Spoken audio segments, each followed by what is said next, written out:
Good morning students. I hope आप सभी अपने अपने घर में स्वस्थ होंगे। स्टूडेंट्स, कल मैंने आपका जो वितान चैप्टर था सिल्वर वेडिंग वो कंप्लीट करा दिया है। तो आइए हम वापस से अपनी जो बुक है आरोह भाग 2 उसका जो चैप्टर है काव्य खंड का सहर्ष स्वीकारा है पढ़ेंगे, जिनके लेखक हैं गजानन माधव मुक्तिबोध। अभी तक हम वितान पढ़ रहे थे और आज हमारा जो चैप्टर आरोह का काव्य खंड का स्टार्ट होगा, है ना। सहर्ष स्वीकारा और जिनके लेखक हैं गजानन माधव मुक्तिबोध, जिनका आज हम पहले लेखक परिचय समझेंगे और फिर नेक्स्ट डे पोयम पढ़ेंगे। ठीक है, तो सबसे पहले हम देखते हैं गजानन माधव मुक्तिबोध। स्टूडेंट, जब आप वीडियो ऑन करेंगे तब आप ये निकाल लीजिएगा इनका लेखक परिचय। गजानन माधव मुक्तिबोध का जो जन्म था वो 13 नवंबर सन 1917 में श्योपुर ग्वालियर मध्य प्रदेश में हुआ था। इनकी जो बहुत सारी प्रमुख रचनाएं हैं वो है चांद का मुंह टेढ़ा है, भूरी भूरी खाक धूल जो कविता संग्रह से ली गई है, काट का सपना, विपात्र, सतह से उठता आदमी जो कथा है, कथा यानी कहानी साहित्य है, कामायनी एक पुनः विचार, नई कविता का आत्म संघर्ष, नए साहित्य का सौंदर्य शास्त्र, अब आखिरी रचना क्यों नाम से ली गई है, इनकी समीक्षाओं की समस्याएं, एक साहित्य की डायरी, ये सारी इनकी आलोचनाएं हैं। भारत इतिहास और संस्कृति ये भी इनकी रचनाओं में शामिल है। देखिए, इनका जो निधन हुआ था वो हुआ था नई दिल्ली में 11 सितंबर सन 1964 में। तो आइए अब हम इनके बारे में समझते हैं, इनकी साहित्य भाषा को जानते हैं। हार का बदला चुकाने वाले संकल्प धर्मा कवि मुक्तिबोध का पूरा जीवन संघर्षों में बीता था। यानी कि हार को किस तरह से चुनौती लेकर जीत में बदलना, ये एक इनको चुनौतीपूर्ण रही है। उनका जो जीवन है शुरू से ही संघर्ष के रूप में रहा है। उन्होंने 20 वर्ष की छोटी सी उम्र में बड़नगर मिडिल स्कूल में मास्टरी की। जब वो 20 वर्ष के थे तो उन्होंने जो एक स्कूल में जॉब किया। तत्पश्चात शुजालपुर, उज्जैन, कोलकाता, इंदौर, मुंबई, बैंगलोर, बनारस, जबलपुर, रजानान आदि स्थानों पर उन्होंने मास्टरी से पत्रकारिता तक का काम किया। मतलब इन सारे शहरों में उन्होंने मास्टरी यानी कि टीचिंग अध्यापक के रूप में काम किया, साथ में साथ उन्होंने पत्रकारिता के रूप में भी काम किया। यानी कि जो पत्रकारिता में लेख लिखे जाते हैं उन पर भी उन्होंने काम किया था। और कुछ समय तक पाठ्य पुस्तकें भी लिखी और कुछ समय उन्होंने पाठ्य पुस्तकों पे भी काम किया, पाठ्य पुस्तकों में भी अपने लेखक प्रकाशन का कार्य किया। छायावाद और स्वच्छंदतावादी कविता के बाद जब नई कविता आई तो मुक्तिबोध उसके अगुआ कवियों में से एक थी। देखिए, बहुत सारी कविताएं होती हैं, बहुत प्रकार के कवि होते हैं, जैसे छायावादी कवि हैं, स्वच्छंदतावादी कवि हैं, ये मुक्तिबोध कवियों में गिने जाते हैं। तो जब मुक्तिबोध की तरह की कविता है उसमें इनका जो स्थान रहा है वो अग्रणी रहा है, यानी कि प्रथम स्थान रहा है। मराठी संरचना से प्रभावित लंबे वाक्यों ने उनकी कविता को आम पाठक के लिए कठिन बनाया। मराठी यानी मराठी रूप उन्होंने उसमें बना के कांग्रेस को उसमें लिया, लेकिन उसके प्रभावित लंबे जो वाक्य थे उसमें जो उन्होंने मराठी भाषा डाली, उसमें जो लंबे लंबे वाक्य थे उससे उनकी जो कविता थी वो आम पाठकों के लिए थोड़ी सी कठिन बन गई थी। लेकिन उनमें भावात्मक और विचारात्मक ऊर्जा अटूट थी। कई बार हमारी जो लैंग्वेज होती है वो कठिन तो जरूर होती है, लेकिन बच्चों के लिए वो कहीं ना कहीं प्रेरणादायी होती है। उससे बच्चों को कहीं ना कहीं भावात्मक या विचारात्मक नए नए विचारों की ऊर्जा मिलती है, नए नए विचार देखने को, सुनने को, पढ़ने को मिलते हैं। जैसे कोई नैसर्गिक अंतर्स्रोत हो जो कभी चुकता ही नहीं बल्कि लगातार अधिक वेग और तीव्रता के साथ उमड़ता चला जाता है। कई बार कुछ ऐसे विचार आ जाते हैं पढ़ने के, हमारे को देखने के, कि वो कहीं ना कहीं हमें अंदर ही अंदर प्रेरित करता जाता है, अंदर ही अंदर हमारे मन को बड़ा ही उत्साहित करता जाता है और हमारा मन उमड़ता उमड़ता चलता है। ये ऊर्जा अनेकानेक कल्पना चित्रों और फैंटेसियों का आकार ग्रहण कर लेती है। बिल्कुल सही बात है। जब हम कुछ पढ़ते हैं, सुनते हैं, देखते हैं तो कहीं ना कहीं उसका काल्पनिक रूप हमारे दिलो दिमाग पर छा जाता है और वो दिलो दिमाग में काल्पनिक रूप इस तरह से छाता है कि हमें बहुत ही अच्छा फील होता है। हम उसकी उन चित्रों को अपने दिमाग में कहीं ना कहीं बैठा लेते हैं, उनको अपने जीवन में शामिल करने की कोशिश करते हैं। मुक्ति बोध की रचनात्मक ऊर्जा का एक बहुत बड़ा अंश आलोचनात्मक लेखन और साहित्य संबंधी चिंतन में सक्रिय रहा है। उनका जो एक लिखने का तरीका था, रचनात्मक, जो रचनाएं लिखते थे, वो जो लेख लिखा करते थे, उसमें कहीं ना कहीं बहुत ही आलोचनात्मक लेख लिखते थे और साहित्य से संबंधित चिंतन भी लिखते थे। एग्जाम्पल के लिए, जैसे उन्होंने किसी भी चीज की आलोचना की, किसी के बारे में, तो कहीं ना कहीं उन्होंने उसको बहुत ही बढ़ावा दिया, उसको किस तरह से नेगेटिव पॉजिटिव रूप में पेश करना है, वो सारी चीजों को प्रस्तुत किया। वे एक समर्थ पत्रकार भी थे। समर्थ पत्रकार यानी कि सक्षम थे वो पत्रकारिता में, वो पत्रकारिता बहुत अच्छे से करते थे। इसके अलावा उन्होंने राजनीतिक विषयों, अंतरराष्ट्रीय परिदृश्य तथा देश की आर्थिक समस्याओं पर लगातार लिखा है। रोज राजनीतिक विषय हुआ करते थे और हमारे देश में जो भी समस्याएं थी, जो भी परेशानियां थी, उनको उन्होंने देखा, समझा, सोचा समझा और उन समस्याओं पर तुरंत वो लिखना शुरू कर देते, लिखा करते थे, ताकि हमारी जो राजनीतिक लोग हैं उस पर थोड़ा सा विचार विमर्श कर सके। कवि शमशेर बहादुर सिंह के शब्दों में उनकी कविता अद्भुत संकेतों भरी, जिज्ञासाओं से अस्थिर, कभी दूर से शोर मचाती, कभी कान में चुपचाप राज की बातें कहती चलती, हमारी बातें हमको सुनाती, हम अपने को एकदम चकित होकर देखते और पहले से अधिक पहचानने लगते। कई बार ऐसा होता है कि कुछ हमारे अंदर बहुत अच्छी सी क्वालिटियां होती है, लेकिन हम उस चीज को पहचान नहीं पाते। तो शमशेर बहादुर की जो कविताएं थी, जिज्ञासाओं से भरी हुई थी, बहुत अच्छे से भरी हुई थी, और वो इस तरह से प्रेजेंट करते थे कि सामने वाला कहीं ना कहीं अपने को खुश कर पाता, अपने को पहचान पाता, अपनी जो उसकी पहचान है उस पहचान को वो बना पाता था। मुक्तिबोध की कविताएं सामान्यतः बहुत लंबी होती हैं। उन्होंने जो भी अपेक्षाकृत छोटे आकार की कविताएं लिखी हैं, उनमें से आपकी जो कविता है वो है सहर्ष स्वीकारा है, जो भूरी भूरी खाक धूल में संकलित है। अर्थात जो ये आपकी कविता है सहर्ष स्वीकारा किससे ली गई है? भूरी भूरी खाक धूल से ली गई है, उसमें ये कविता है। आगे वो बता रहे हैं, एक होता है स्वीकारना और दूसरा होता है सहर्ष स्वीकारना, यानी खुशी खुशी स्वीकार करना। आपकी कविता है सहर्ष, हर्ष का मतलब क्या होता है स्टूडेंट्स? खुशी के साथ, है ना, स्वीकार करना। एक होता है कि आपको मैंने कोई काम दिया, है ना, या किसी ने भी आपको कोई काम दिया तो आपने उसको खुशी के साथ स्वीकार करा, और एक आपने होता है कि बोझ के साथ, बेमन के साथ स्वीकार करा। तो आपकी जो कविता है खुशी के साथ स्वीकार करना है। आगे वो कहते हैं, ये कविता जीवन के सब दुख सुख संघर्ष अवसाद उठा पटक समय भाव से अंगीकार करने की प्रेरणा देती। हमारे जीवन, हमारा जो जीवन है उतार चढ़ाव का जीवन है, जिसमें हमारे जीवन में खुशियां, दुख, दर्द, परेशानियां, ये सारी चीजें कहीं ना कहीं आती हैं। तो जो कविता लिखी गई है सहर्ष स्वीकारा, इसमें सभी चीजों का वर्णन किया गया है, सुख दुख का, खुशी का, अवसाद का।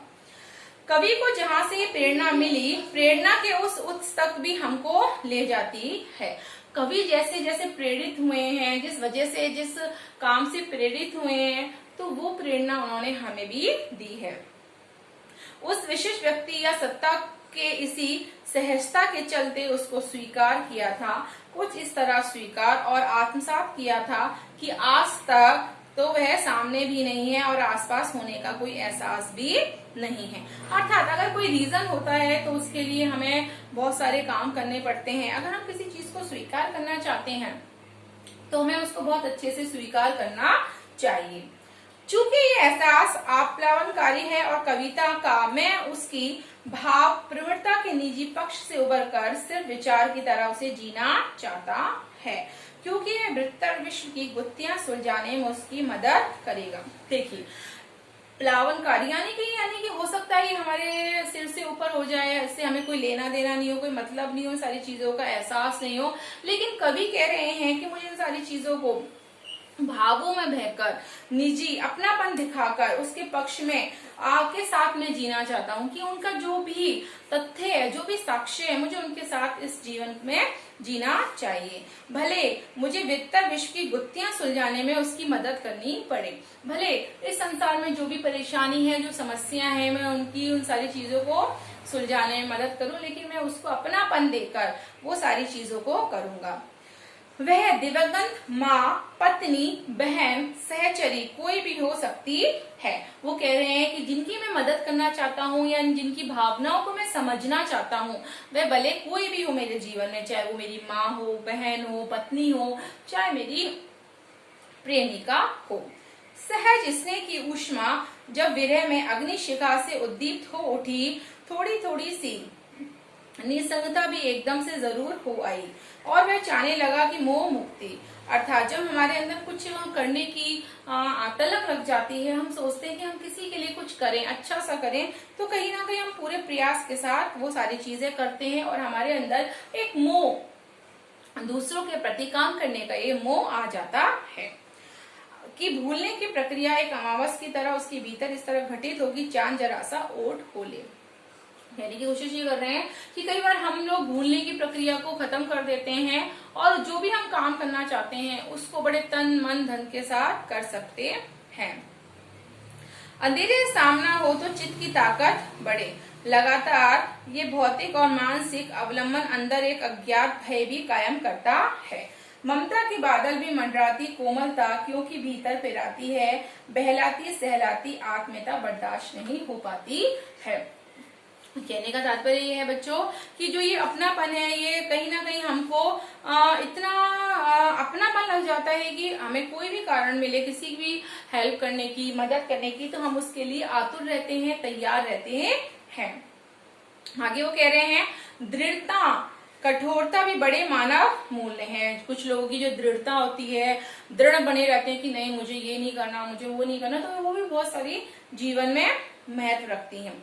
इसलिए भूल जाना भी एक कला है और अति किसी चीज की अच्छी नहीं है। जरूरत से ज्यादा अगर हम किसी को प्यार करते हैं, सपोर्ट करते हैं और वो इंसान हमें इग्नोर कर रहा है, तो फिर हमें ऐसा नहीं करना है कि हम उसके पीछे ही पड़े, बल्कि हमें उस इंसान को भूल जाना चाहिए। उसकी जो वैल्यू है, कदर हम जो कर रहे हैं, वो हमें खत्म कर देनी चाहिए, क्योंकि अति भी किसी चीज की अच्छी नहीं होती। जरूरत से ज्यादा कुछ करना भी अच्छा नहीं होता। हर समय की भावुकता भी कमजोर करती है। हर समय भी हम किसी को पे फोकस नहीं कर सकते। कई बार हम किसी व्यक्ति के पीछे पड़े रहते हैं तो वो व्यक्ति हमारी भावनाओं की फिर कद्र करना छोड़ देता है, हमें इग्नोर करना शुरू कर देता है। अतिशय प्रकाश से आंखें चौंधिया जाती हैं। अतिशय यानी जरूरत से ज्यादा प्रकाश अगर आपकी जिंदगी में आएगा तो उससे भी आपको की जो जीवन है उसमें कहीं ना कहीं समस्याएं खड़ी हो जाएंगी, परेशानियां आ जाएंगी। इसलिए हमें लिमिट में लेके सीमा में बंद कर काम करने चाहिए। इसलिए किसी हद तक वर्णे है अंधेरा भी विस्मृति का अंधेरा। इसलिए जरूरी है कि हमारे जीवन में अंधेरा होना भी जरूरी है, अर्थात कि हम जरूरत से ज्यादा किसी को इम्पोर्टेंस ना दें, लिमिट में रह के काम करें, तो शायद हमारा जीवन सही रहेगा। कहने का तात्पर्य है कि जरूरत से ज्यादा अगर चांद की रोशनी हमारे जीवन में आ जाए तो वो भी हमारे लिए कहीं ना कहीं हानिकारक सिद्ध होती है। तो कभी कभी हमारे जीवन में थोड़ा सा अंधेरा होना भी जरूरी है। ज्योति घर में यदि एक प्रकार का सच है तो उतना ही बड़ा सच है पाताली अंधेरे की गुफाओं। ज्योति वर्ग का मतलब है प्रकाश का जो एक ज्वाला है ना। अगर प्रकाश हमारे लिए इतना ज्यादा इंपॉर्टेंट है तो कहीं ना कहीं अंधेरी गुफाओं में जाना, उनकी गहराइयों में समाना भी एक बहुत बड़ा सच है हमारे जीवन का। भूलना दंड सही, फिर भी पुरस्कार मानकर ही ग्रहण करना चाहिए। किसी को यदि हम भूल जाते हैं, किसी के बारे में हम सोचना बंद कर देते हैं, तो भले वो एक दंड के रूप में ही है, लेकिन उसको पुरस्कार के रूप में हमें ग्रहण करना चाहिए। कई बार ऐसा होता है कि कुछ लोग हमें जब इग्नोर करते हैं तो हमें भी उसको इग्नोर करना चाहिए शायद, और उसको भूल जाना चाहिए, तभी वो हमारे जीवन में हमारा सफल होगा। अगर हम किसी के पीछे भागते रहे और आपको कोई तवज्जो ही नहीं दे रहा, आपको इम्पोर्टेंस ही नहीं दे रहा, तो फिर उस व्यक्ति के लिए जीना, उसके लिए कुछ करना, तो वो सारी चीजें एक तरीके से बेकार हो जाती है, निरर्थक हो जाती है। धुएं के बादल भी पूर्ण विस्मृति घटित नहीं कर पाते, यादों का धुंधलुका वहां भी है। देखिए धुएं के बादल, जब धुएं के बादल छट जाते हैं तो हमें असलियत सामने नजर आती है कि सामने कौन है, क्या है, और हमारी जो यादें हैं वो कहीं ना कहीं धीरे धीरे फिर धुंधली होती चली जाती है कि हमारी वो यादें थी जो धुंधली हो रही है। मनुष्य की संपूर्ण चेतना अंधेरा उजाला, सुख दुख, स्मृति विस्मृति के ताना भरने से बुनी एक कबीरी चादर है। बिल्कुल सही बात है। हमारा जो जीवन है, हम जो चेतना रूप में रहते हैं, हमारे जीवन में बहुत सारी चीजें, प्रक्रियाएं होती हैं, सुख की, दुख की, अंधेरे की, उजाले की, यादों की, विस्मृतियों की, है ना। और ये सारी चीजें हमारे जीवन में एक ताना बाने की तरह बनी हुई हैं, बुरी हुई है। और निष्कर्ष ये है कि वह किसी का नहीं, क्योंकि सब उसकी परछाई है। और जाहिर सी बात है, ये सारी चीजें हमारे जीवन में परछाई के रूप में काम करती हैं। दुख आता है फिर चला जाता है, सुख आता है फिर चला जाता है, अंधेरा होता है फिर उजाला होता है, फिर अंधेरा होता है। तो ये सारी चीजें हमारे साथ हमेशा नहीं रहती, बल्कि यह परछाई के रूप में हमारे साथ रहती हैं, परछाई रूपी तरह होती हैं। अब देखिए आगे वो कहती है, प्रश्न यहाँ उठता है कि वह है कौन, दिवंगत माँ या प्रिया। यह बेहतर जीवन दर्शन जो ईश्वर निरपेक्ष होता हुआ भी उतना ही सर्वव्यापी और आवरणकारी है। देखिए कवि पूछ रहा है कि जिसके लिए हम कुछ करने की कोशिश करते हैं वो व्यक्ति आखिर है कौन। क्या वो दिवंगत माँ है आपकी, या आपकी कोई प्रिय है, आपकी प्रेमिका है, या फिर वो बेहतर जीवन दर्शन वालों की समस्याओं के लोग हैं। आखिर है कौन वो, उनके बारे में बताते हैं। ईश्वर निरपेक्ष होता हुआ भी उतना ही सर्वव्यापी और आमप्राणीकारी है जितना कबीर के राम। देखिए जो ईश्वर है वो, भले हम ईश्वर को नहीं देख पा रहे हैं, लेकिन ईश्वर ऊपर से कहीं ना कहीं हमारी समस्याओं को, हमारी अच्छाइयों को, हमारी बुराइयों को, हमारी परेशानियों को, सबको देखता रहता है। वो सर्वव्यापी है, सब जगह है। जितना कबीर के राम या वर्षभ की मातरम प्रकृति, जैसे कबीर जो थे वो राम के बारे में बात किया करते थे। ये गुत्थी ना भी सुलझे तो कविता में अपनी मन स्पष्टता और द्वंद्वता के कारण उतनी संगत और विशिष्ट है। भले ये गुत्थी ना सुलझे, लेकिन वो कह रहे हैं जो कविता में मेरा अपनापन है वो जरूर सुलझ जाता है। साधक और साध्य की एकात्मक तेरा तुझको सौंपता लागे है मोल वाला ऐसा निरकार विनय पारंपरिक साहित्य से इतर यानी आधुनिक कविता में कम दिखाई देता है। जो लेखक है वो कहने की कोशिश कर रहे हैं तेरा तुझको अर्पण, यानी तेरी बातें तुझको ही समर्पित, इस तरह से। तो स्टूडेंट्स, आज आपका जो लेखक है गजानन माधव मुक्तिबोध का लेखक परिचय, साहित्य परिचय मैंने आपको समझाया है, थोड़ा सा चैप्टर समझाया है, ये आज कंप्लीट हो गया है। तो कल हम इसका जो चैप्टर है सहर्ष स्वीकारा, इसकी कविता को पढ़ेंगे और इसकी व्याख्या मैं आपको समझाऊंगी। Thank you.